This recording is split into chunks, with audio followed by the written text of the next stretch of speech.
Dr. R.J. Rushdoony, RR161Q29, The Relationship of Looks A Teaching to Idolatry. From the Easy Chair, excellent colloquies on various subjects. This is R.J. Rushdoony, Easy Chair number 118, March the 24th, 1986.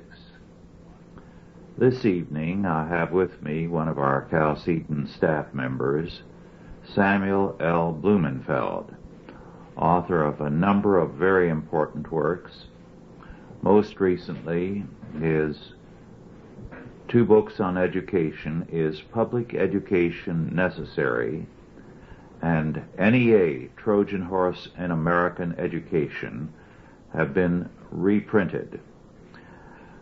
During the past year and a half, Sam has been talking all over the United States, and in fact as far afield as Alaska, where he was with John Lofton last year, May or June. October, yes. But the meeting was set up, wasn't it, in yes. May, where they had, as elsewhere, an excellent reception. Sam, it's good to have you with us for this Easy Chair. And I'd like to have you discuss a subject that, when we were together in Chicago recently, you dealt with. Something I feel is very important. The relationship of our education today, the Look-Say method, John Dewey and the progressive education tradition, to idolatry. Yes. Well, first let me simply say that John Dewey, it was John Dewey's job to create a new curriculum for the public schools, which would educate children to become little socialists instead of little individualists and believers in God. And they had to devise a way of not only changing American public education so that they could create a socialist society in the United States, but they also wanted to lower literacy in America, dumb down the American people, so to speak, because in a socialist society you have an elite at the top that does all of the thinking for everybody else. And high literacy produces individuals with sufficient intelligence so that they can stand on their own 2 feet and think for themselves. And Dewey considered high literacy to be an obstacle to socialism. And so these men, these progressives, decided that they would have to do something to lower literacy in the United States. Now, they had to give the American people the impression that they were educating the children while at the same time dumbing them down. Well, they put their minds to the problem. These men were the world's top psychologists, and they decided to teach children to read English as if it were Chinese, reverting back to a hieroglyphic or an ideographic writing system. And of course this fit in very well with John Dewey's basic ideas about education. For example, he said in his My Pedagogic Creed that I believe that the image is the great instrument of instruction. And the image, as you know, is associated with idolatry, with the pre-biblical writing. When I talk to audiences, I point out to them that the invention of the alphabet was very crucial to man's spiritual development, because as soon as the alphabet was invented, the scripture began to appear. Now, why did that happen? Well, because man had to wait until the alphabet was invented before the Word of God could be put on paper. God communicates with the human race through the Word and not through the image. Mm-hmm. God did not give Moses a comic book. But Moses wrote down the 10 Commandments in alphabetic writing. Now, the alphabet was invented about 2,000 years before the birth of Christ. And prior to that, the forms of writing that existed. The earliest form, of course, was pictography, which is symbols which look like the things they represent, as in the cavemen's drawings. You didn't have to go to school to learn how to read that sort of writing. But then as civilization became more complex, the scribes had to invent little pictures to represent ideas and things that were very difficult to depict. So how did you draw a picture of something that could not be depicted? For example, take a concept like the word accept or demand. How do you draw a picture of those things? You can't. And so they drew little pictures of things that did not look like anything they represented, and they became known as ideographs, or Egyptian hieroglyphics. And as you know, it took centuries before scholars were able to decode Egyptian hieroglyphics. They were only able to do that when they discovered the Rosetta Stone. And then you had Egyptian hieroglyphics on one side and then a Greek writing on the other, and they were finally able to find out what the ideograph stood for. The important thing about ideographic writing is that these symbols stand for ideas, but not for the spoken word. The spoken word is used to interpret the symbol.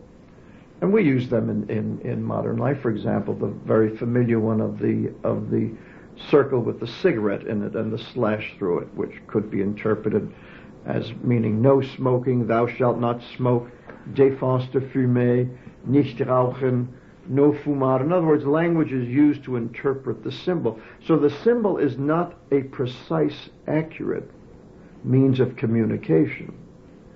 But the alphabet, the invention of the alphabet, was based on a very remarkable discovery, and that is that all of human language is composed of a small number of irreducible speech sounds.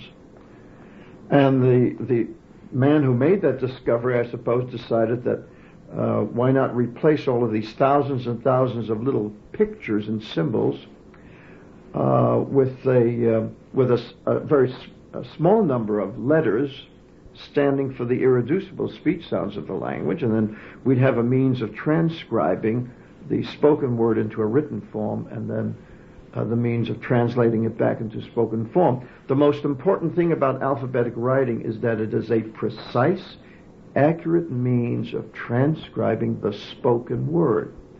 And thus man, for the first time, had the means of putting God's word on paper in a form that could be reproduced and handed down through the ages, so that you have an incredible high degree of accuracy. For example, in the Bible, since the very first manuscript was put down, they have found very little variation as far back as the oldest texts that they can find. And of course, another interesting point is that man is the only species that uses language. Now, why is that? Of course, the behavioral psychologists tell us that man's language is simply verbal behavior, that it is a further development of animal communication. It's a further development of the bark and the meow and the chirp and the growl. But I believe that the reason why man speaks is because God wanted to communicate with his creation. And as you know, Rush, God had conversations with Adam in the Garden of Eden. Mm-hmm. And so God gave man the ability to speak because he wanted a means of communicating with him. And of course, after the fall, there was that long period in which man was swept away in sin. But then God began his reconciliation with man, first with Noah. And after the flood, of course, there was the covenant made with Noah.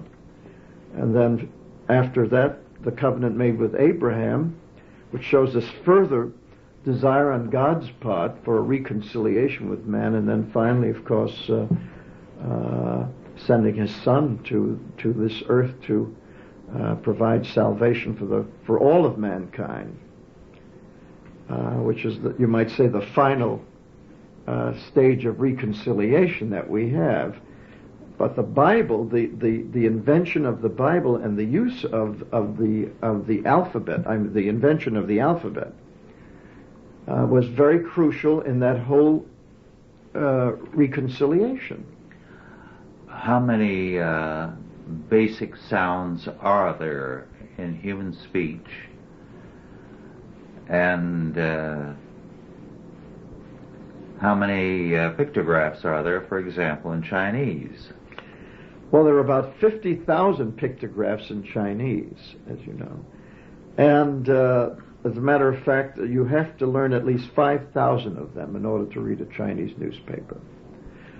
Recently, when the United Nations was celebrating its 40th anniversary, they had a TV crew go behind the scenes to take pictures of the translators, and one of them stopped in front of the Chinese translator who was seated in front of a Chinese typewriter. And Rush, how many keys do you think a Chinese typewriter has? I don't know, but more than I could master. Yes, 1,000 keys. Oh my. And it shows, and it's a very cumbersome, difficult system to master. No portable Chinese typewriters. No, not at the moment. I imagine the Japanese will invent a portable Chinese typewriter. But in any case, I would say there are probably about 100 sounds that human speech makes if you include all languages. In English, we only have 44 sounds. And I would assume there are some sounds which are simply not used in English that are used in other languages around the world, but probably no more than 100 sounds in all of human speech. And so it didn't take very many symbols to designate those sounds. And since not every language has all those sounds, it means that a limited number of letters can convey a language very clearly, with a little bit of duplication in some alphabets, as in English. Yes, we have a 26-letter alphabet to stand for 44 sounds. Incidentally, Rush, I always ask the question to every audience. I always ask them if they know how many sounds there are in English, how many irreducible speech sounds. I very seldom ever get a correct answer. And that's because Americans in general have been so poorly educated in the very basics of their own reading system. You know, they don't even know how many sounds there are in English. They all know there are 26 letters.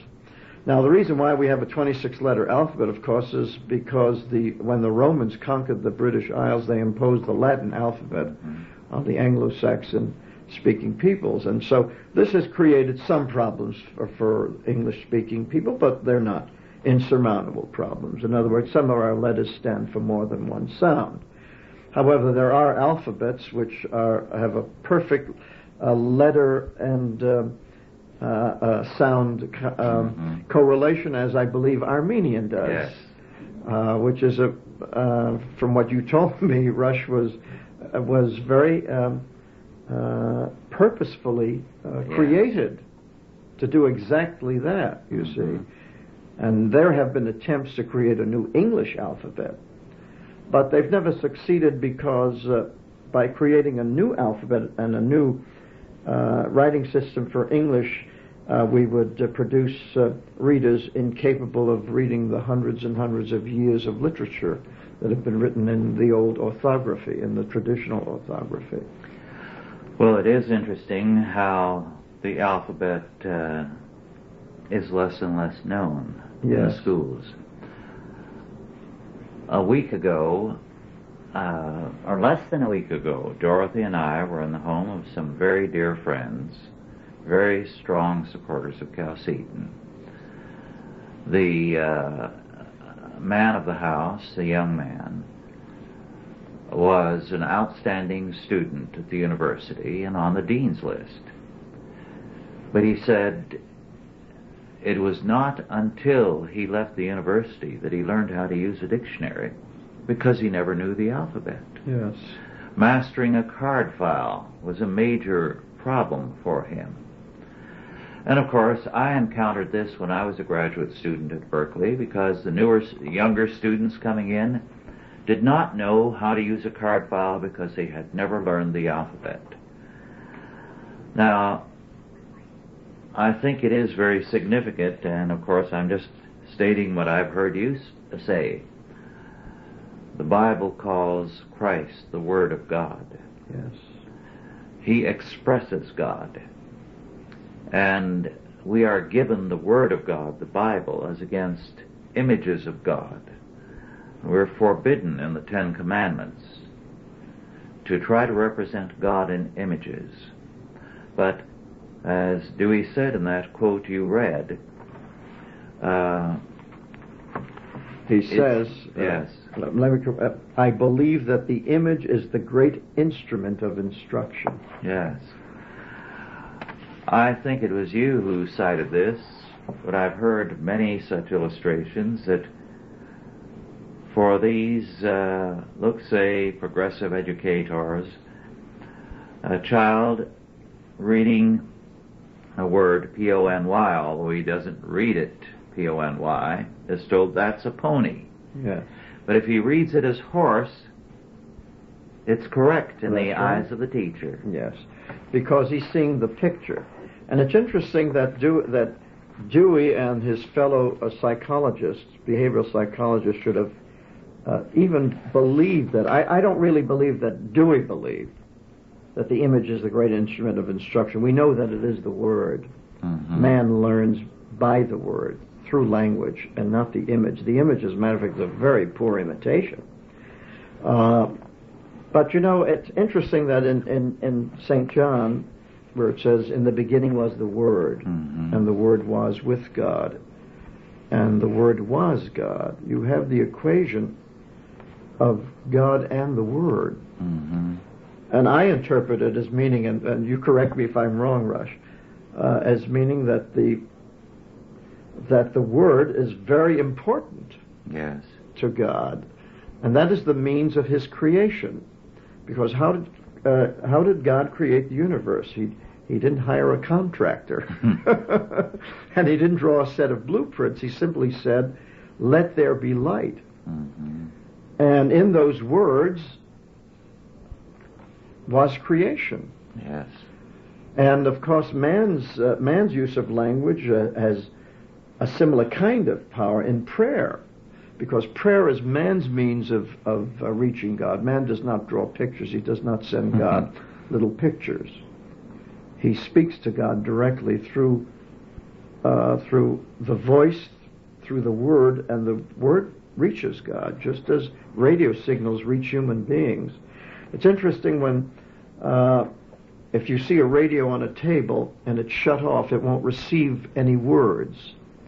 You've got to turn it on, and then you receive the Word. To me, one of the most interesting things in the history of this century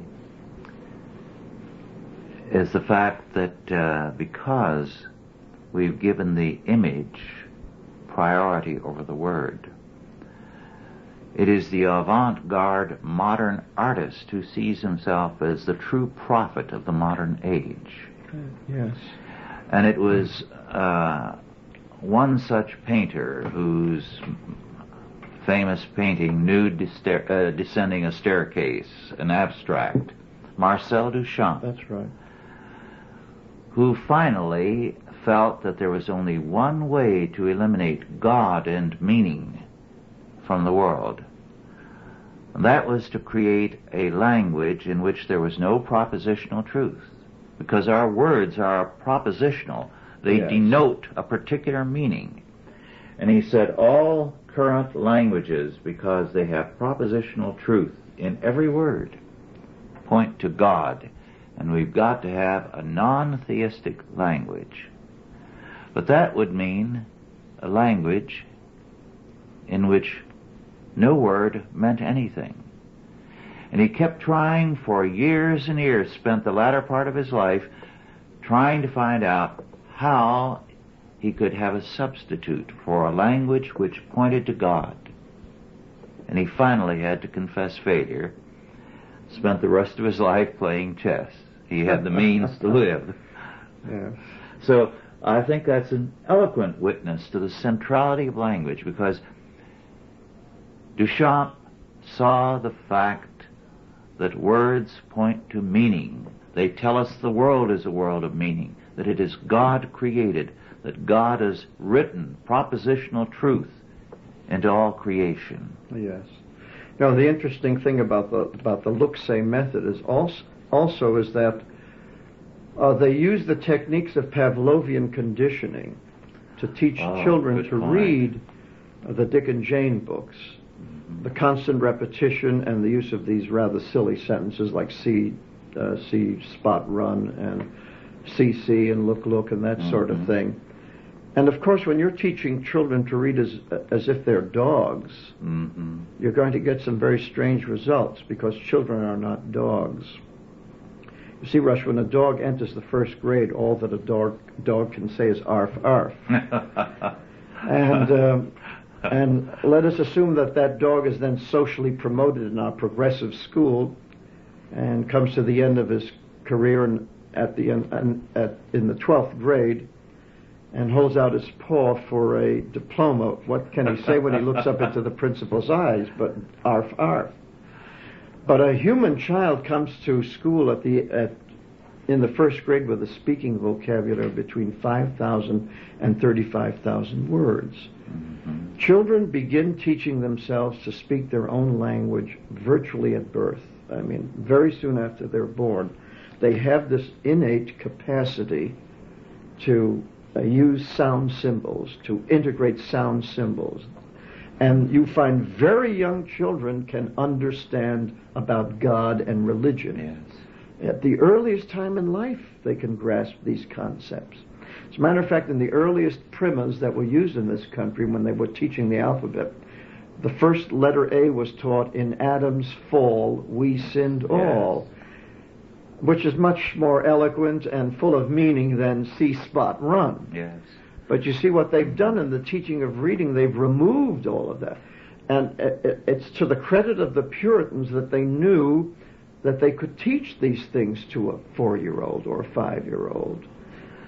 As a matter of fact, Sam, the mother would very commonly teach the child the alphabet at about 2 or 3 by tracing the letters in the hearth, in the ashes. And as late as about 1850, some years ago, at the Stanford Education Library, I found manuals recommending that a mother teach her child to read before the child started school. But Rush, that was common, that the child had to know how to read before he went to school. Yes. It was expected that a child would know how to read and write before entering school. And it was only when the Unitarians took over that they demanded that the schools also embrace the primary subjects. That was considered something for the home to take care of. And that came later with the public school movement, this extension of the public school into the primary grades. One of the things that interests me, and a professor of philology when I was a student told me this was not uncommon, was something that occurred in my own family. 2 of my cousins, Richard and Paul, are identical twins. And from before the time they learned to speak at somewhere around the age of 2, they had developed their own language and would communicate one to the other, and they continued that language for a purely private communication until they were well along in school. It was their personal language, and I understand that is not uncommon with twins who are very close, which indicates how, at an age we don't realize, because we're created in the image of God, we have the capacity for speaking, for verbalizing our thoughts. Yes, that makes a big difference. But the other important thing about the look-say method is not only does it promote idolatry and an idolatrous view of the world, but also it promotes functional illiteracy. It Yes. it destroys the youngster's ability to use his mind, because when that method was created to destroy a child's ability to develop language, not only reading. And I'm sure that you're aware that many of these youngsters who have these reading problems have very poor vocabularies. They can barely they can barely express themselves, and that's because this method of teaching reading produces learning blockages that deliberately retard not only the child's growth, but sometimes the child will even go backwards to an earlier period in his life, and so they are thwarted, and I would say they're mentally destroyed. They're crippled for life, crippled by this technique. And I've encountered adults who come to me, after I've lectured, and come up to me and tell me that they are victims of this and they want to be able to change. And the thing that you find out about them is that they've suffered all their lives with this horrible handicap of not having been taught to read correctly, and yet our schools keep doing it even today. For example, here in California, in 1981, the school book, the textbook adoption committee adopted all Look-Say textbooks for all of the elementary schools of California, guaranteeing that millions of children would become learning disabled well into the 21st century. Well, the only hope, of course, is the Christian school and the homeschool movement that's against this. I think one of the problems it is creating among the many is that since we are created in the image of God, and we are created to speak, to talk with God, to communicate with Him, it limits our ability to function as human beings, one with another, and also with God. Yes. It means that today verbal crutches, you see, that's right, are increasingly common as people try to substitute something for verbalization. Yes. Because they cannot verbalize. I think one of the disasters here, too, that I've seen in my lifetime, when I was in school first, one of the most marvelous things was that our generation, Dorothy's and mine, grew up with a feel for the richness, the variety, and the music of language, so that we knew poetry. We loved it. Within 5 or 6 years, that was gone in the schools. Oh, yes. And now, poetry, to all practical intent, is dead. Yes. Dorothy, to this day, can recite a great deal of poetry, remember entire sections of Lowell's The Vision of Sir Launfal, which was still taught when we were in school because we were in more rural setting. At least I was, and this sort of thing still more or less governed our education. Books like Mill on the Floss and all were read in grade school, as well as Dickens. And that older literature, which, while sometimes very slow-going because the authors were never in a hurry, respected the cadence of language. Oh, yes, yes. The beauty of language was very important.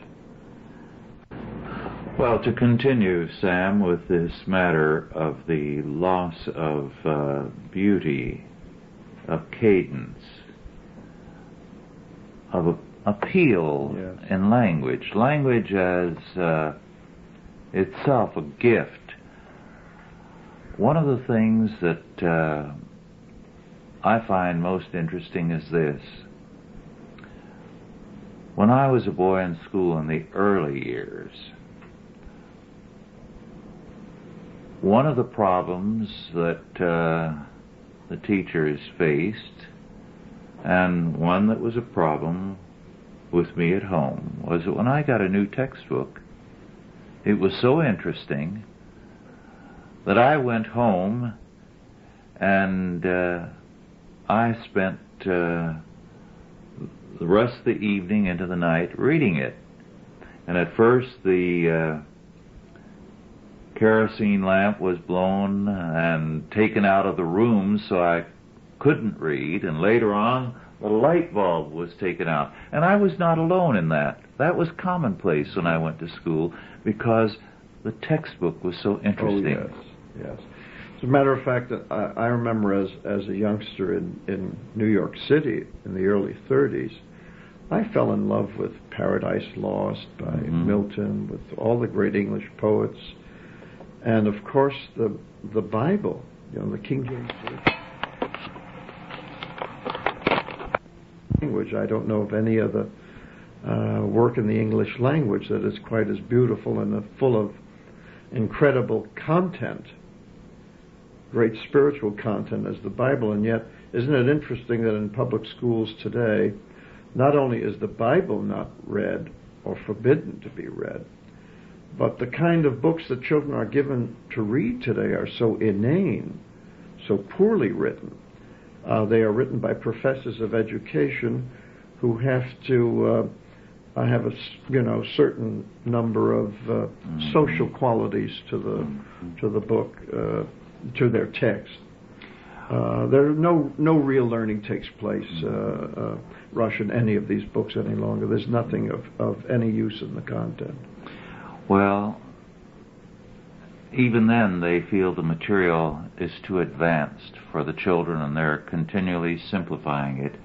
And yet, when I started school, there was no one in my class that I can recall, except possibly one boy, whose language at home was English. They were predominantly Scandinavian, and a scattering of others. We all had a home language that was not English. In my cousin's school, because he lived a mile further out, we walked into town to school. There were no school buses until much later. He walked 2 miles to a 2-teacher, 2-room school, grades of 1 through 8. And in that school, again, no one whose mother tongue was English. They studied Milton before they had finished the 8th grade. They read Mill on the Floss and Adam Bede, and they were introduced to Shakespeare. All that in grade school. Yes. And that was the same in New York City, Rush, because all of my friends in school came from the same kind of background as I did, from the homes of Jewish immigrants, where the language at home was Yiddish. And yet all of us took to English like ducks to water. I mean, we loved it, we loved the language, we loved the poetry, and it became our language, and we loved developing vocabulary. As a matter of fact, it was everyone's, we strove to develop the best vocabularies possible, while today young people as writers are told to simplify their writing. I've been interviewed by young journalists who've told me that they are required by their newspapers to write simple sentences and to simplify their use of vocabulary.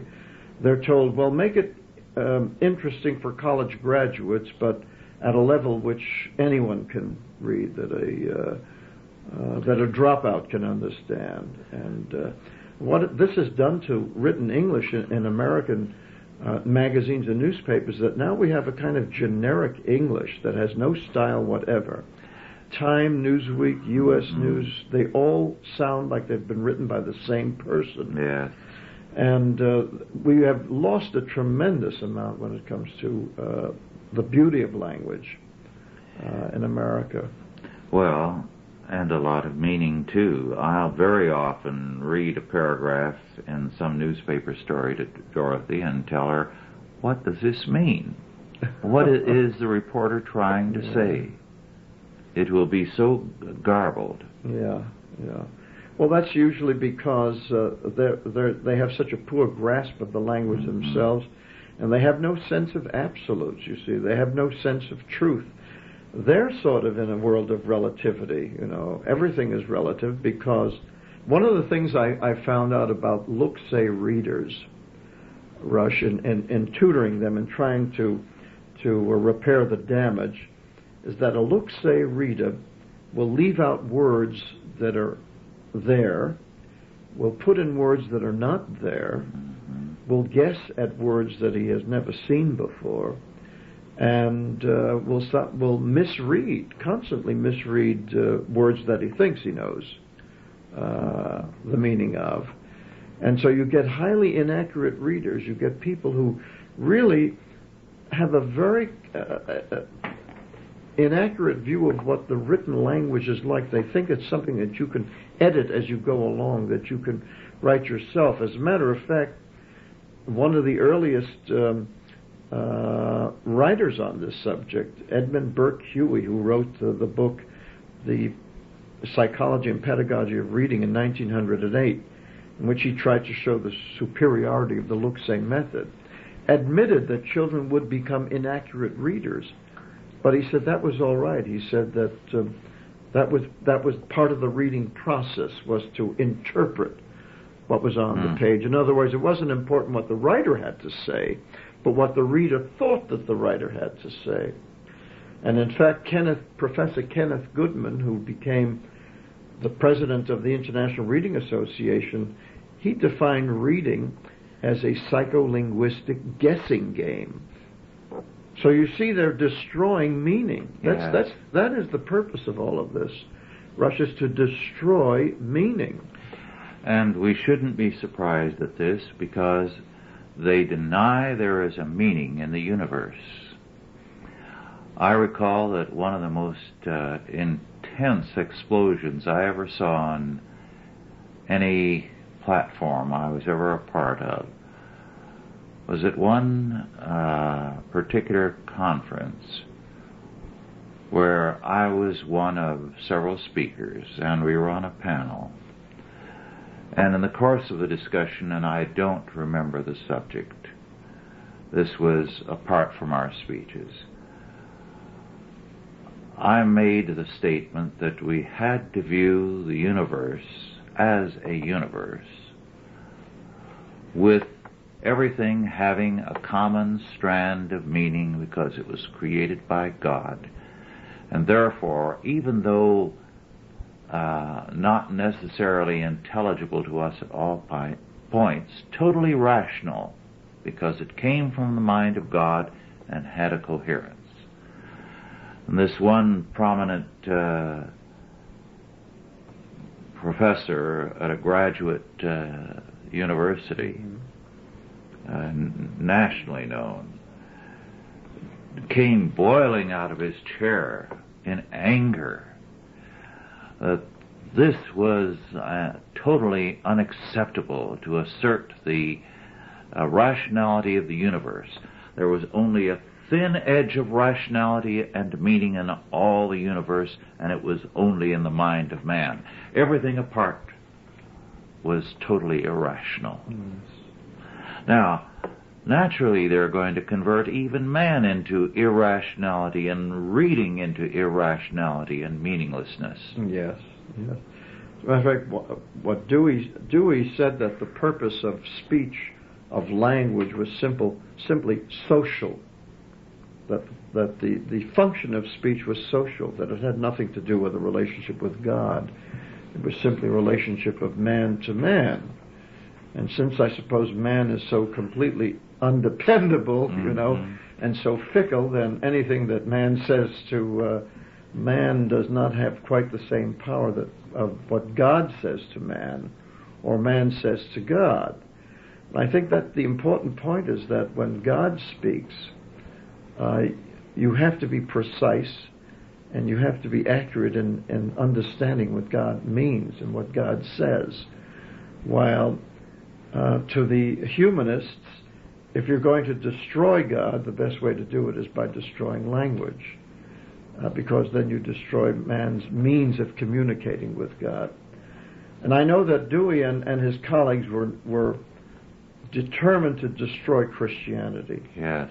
They were not indifferent to God. They were atheists, but they were not indifferent atheists. They had set out on a messianic mission to not only destroy Christianity and substitute a new religion, a new humanist religion, man-centered religion, but also they were going to destroy capitalism, individualism, and the entire structure of our society, and substitute in its place socialism, collectivism, and atheism. So they had a very, very far-reaching program, and the use and the destruction of language was a very important part of it. And also they proceeded to do the same thing with mathematics, as you know. Yes. In their creation of the new math and of destroying the ability of the youngster to deal with numbers and quantities, because there also you're dealing with absolutes. You're not dealing with relativity, although when you get into number theory or set theory, then you get into all kinds of problems. And set theory was invented by a German mathematician who died in an insane asylum. And of course, set theory was what was supposed to replace the teaching of arithmetic, you know. One of the founders, one aspect of the new math, used to advocate it, and I have a series of quotations from the man in my philosophy of the Christian curriculum. But he would tell teachers, this was in Belgium, that the beauty of the new mathematics was that it enabled everyone to be their own creator and to play God. I recall vividly when our daughter Martha was exposed to the new math, unfortunately in a Christian school where she was for a year or so. And the explosion that took place when she came home with a problem and asked her mother, Dorothy, to explain the problem to her and to help her solve it. And it began, if 5 is greater than 8. And Dorothy said, stop right there. 5 is never greater than 8. And don't you let them ever teach you that. But, you see, it's destroying meaning. It says everything can be reversed. You play God. You can alter meaning. Therefore, ultimately, everything becomes meaningless. Yes, yes. And of course, man relies on symbols. I mean, the fact that we use sound symbols, that we develop, it's such an innate part of our being to develop these sound symbols, and every child develops them at such an early age, means that we not only seek meaning, we are a meaning-seeking creation. We seek meaning. That's what makes us different from the cats and the birds. They're not asking what is the meaning of life, you know. But man does. Man starts asking questions and seeking meaning and figuring out meaning on his own from the age of practically at birth. Yes. Yes, that's a very good point. Animals have more intelligence than people often recognize, but the intelligence is directed only in one way, serving their wants and needs. That's right. We had a German Shepherd. When I say we, Dorothy did. It was Dorothy's dog, emphatically. And the dog was a problem because Dorothy would talk to it all the time when I was gone. She was alone, and the dog was good company. Juno was her name. And it got so that when we were going to go out to the pool and swim, Juno knew immediately what we were talking about. And we had to resort to spelling, because if we mentioned swimming or a pool or any word connected with it, she'd be nagging us to go for sure. Uh-huh. So we resorted to spelling. But soon she figured that out, too. And it was the same with taking a walk. She was there at the door and running and trying to drag us to the door to take her for a walk. But that was the sole limit. Yes. The intelligence was totally directed in terms of wants, needs, an incapacity, of course, in animals to ascend above that level of their physical requirements and wants. But of course, that's what the behavioral psychologists want to reduce man to. Exactly. That's what B.F. Skinner and the others, that's why they've conducted all of their experiments on animals. And Pavlov as well. Yes, Pavlov, well, Thorndike did his experiments with chickens, Pavlov with dogs, Skinner with rats. And of course, B.F. Skinner considered human beings and rats not to be too different. And that's their emphasis, is that human beings are animals. Yes, but a dog can be very happy if its basic physical needs are supplied, but a man can't be. That's Men right. who have everything physically and materially regularly commit suicide because meaning is gone in their lives. Yes, that's the point. And they are not only destroying meaning in just in the use of symbols, but meaning in everything. They've destroyed history for the American youngster through social studies. They've broken up history in such a form that very few youngsters in America can even recite the wars, the American wars, in chronological order. They've destroyed chronology. They mix up, they'll teach the child about the Eskimos and then the Indians and then the Chinese and then Columbus and then the Civil War, and then they'll go back 2 centuries, they go ahead 3 centuries, they jump from culture to culture, and the youngster is so confused. He has no idea what happened when. This is all part of the same conspiracy to destroy intelligence and destroy meaning, so that today's youngsters are on the level of the animals today. All they are doing now is simply satisfying their basic needs, for a hamburger, for pizza, for that sort of thing. But today's youngsters don't think, they don't argue, they don't. Have you ever heard them have philosophical conversations? No. They don't anymore. They're back to they've been reduced to the animal level by our education system. Yes. And it's all quite deliberate, because the men who have concocted all of this were the world's leading psychologists. Yes. These are men who have used animal training techniques, extrapolated those techniques, and applied them to the training of human beings. And they even use it in the textbooks. They use stimulus response. I mean, if you read any curriculum today put out by a State Department of Education, they talk constantly about stimuli. Yes. You see. And people wonder why our city streets have been turned into jungles and our youth into wild animals. Well, that's right, because they are. They've been told they're animals. You see, when you tell a child that there is no God, that he's the product of evolution, and that there is no meaning to life except the satisfaction of animal appetites,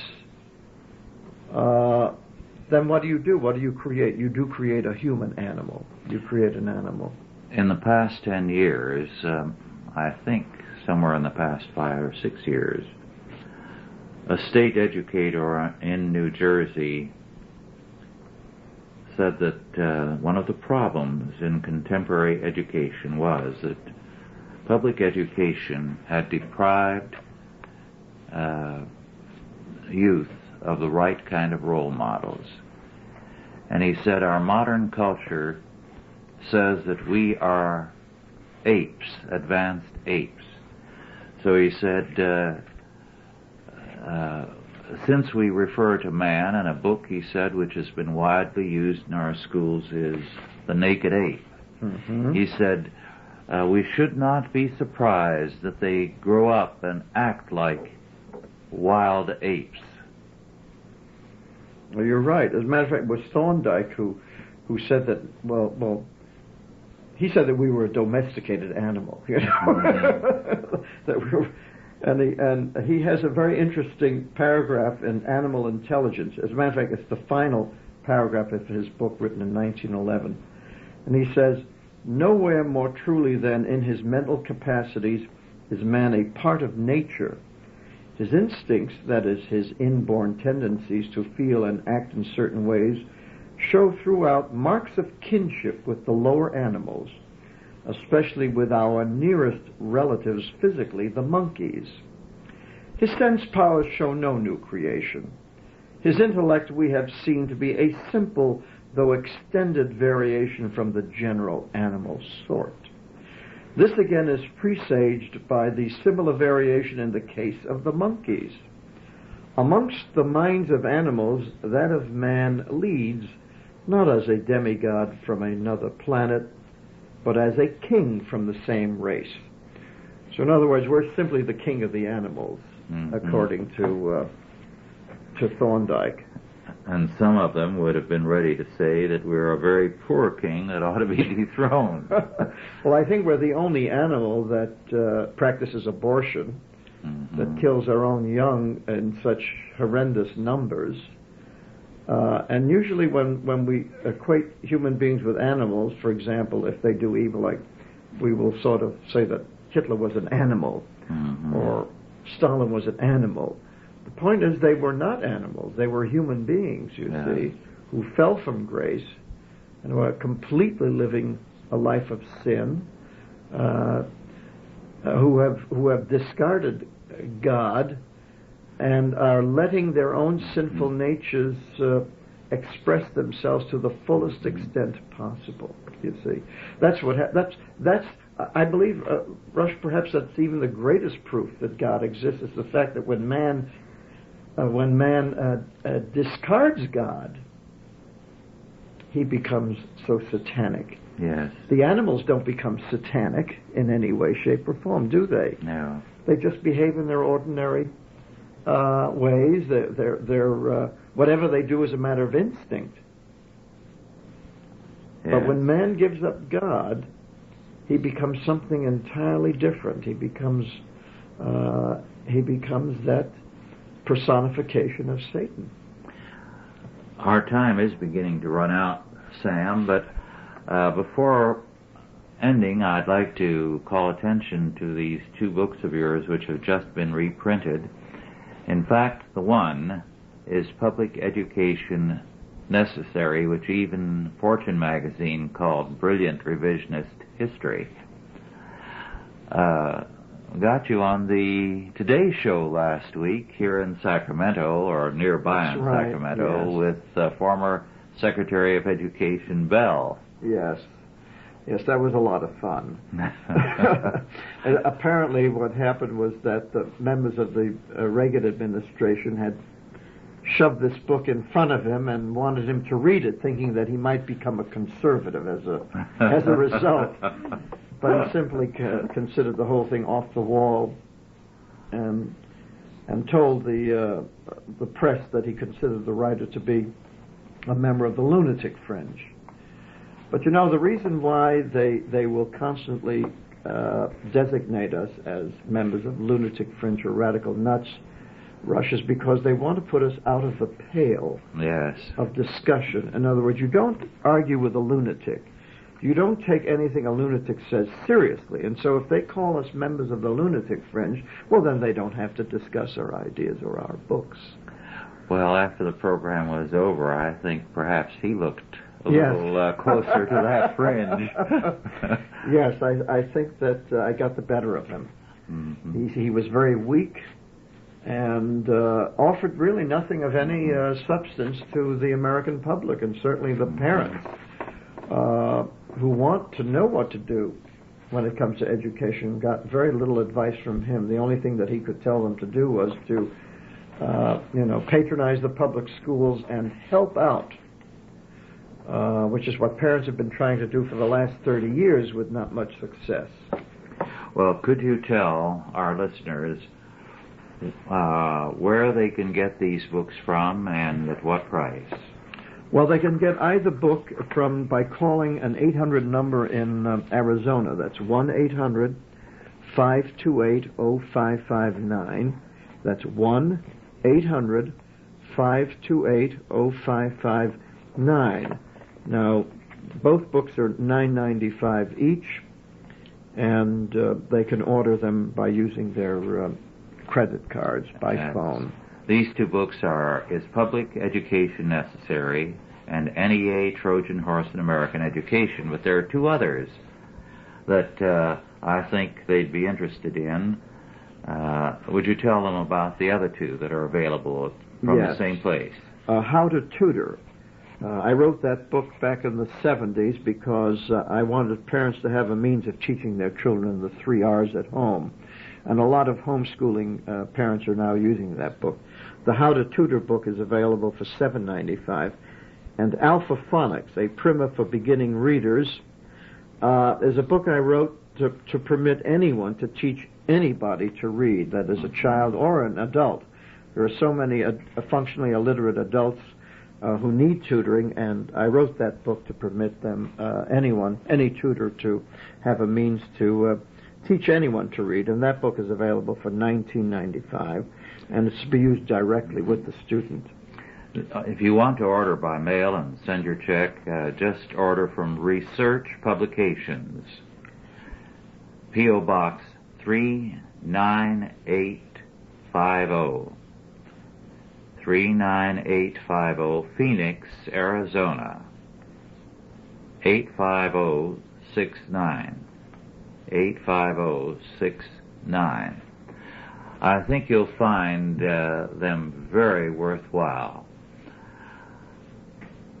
Well, Sam, it's been a delight to discuss these matters with you, and I think it's been very important because your point that modern education is a form of idolatry needs to be recognized, that it is a sin to subject your child to a schooling which is alien to everything we as Christians believe, that says it is the image, the idol, not the word, that is central. Is there any final comment you'd like to make, Sam? Well, I suppose the encouraging thing, Rush, is that there are so many Christian schools that are being created now that are teaching reading well, phonetically, and of course homeschooling. And the parents can do something about this. They can remove their children from the public schools. Mm-hmm. Well, thank you very much. It's been a pleasure to discuss these things, and God bless you all as you think these things over and apply them in your lives. Authorized by the Chalcedon Foundation. Archived by the Mount Olive Tape Library. Digitized by ChristRules.com.